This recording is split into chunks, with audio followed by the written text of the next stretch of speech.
నియోజకవర్గ Janasena party incharge Reddy Appalanaidu వైసీపీపై తీవ్ర విమర్శలు చేశారు.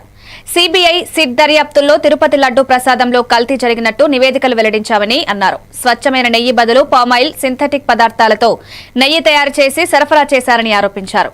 CM Chandrababu, deputy CM Pawan Kalyan అభివృద్ధి దిశగా పాలన సాగిస్తుంటే వైసీపీ రాష్ట్రాన్ని తప్పుదారి పట్టిస్తోందని మండిపడ్డారు.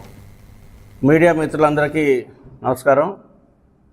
ఈరోజు ముఖ్యంగా ఈ యొక్క ప్రెస్ మీట్ సారాంశం, గత కొన్ని రోజులుగా కొన్ని నెలలుగా మన రాష్ట్రంలో అల్చర్ చేస్తున్నటువంటి కోట్లాది మంది శ్రీవారి యొక్క భక్తుల మనోభావాలు దెబ్బతీసే విధంగా నడుస్తున్నటువంటి కల్తీ నెయ్యి విషయంలో లంచాల మత్తులో ఊగుతున్నటువంటి అధికారులని, మరి ఆ రోజు ఉన్నటువంటి టీటీ బోర్డులో ఉన్నటువంటి పరిపాలకులని ఆసరాగా తీసుకొని మరి ఈ రోజున మరి ఇప్పుడు నిగ్గుదేలినప్పుడు కూడా అడ్డగోలుగా బుకాయిస్తూ మేమైతే స్వచ్ఛమైనటువంటి ఆవు నెయ్యితోనే లడ్డూలు తయారు చేసాం, ఎక్కడా కూడా కల్తీ లేదు, అంతా కూడా నిజాయితీగానే చేసాం అని ఈ రోజున అన్నట్లుగా బుకాయిస్తున్నటువంటి వైఎస్ఆర్సీపీ నాయకులు.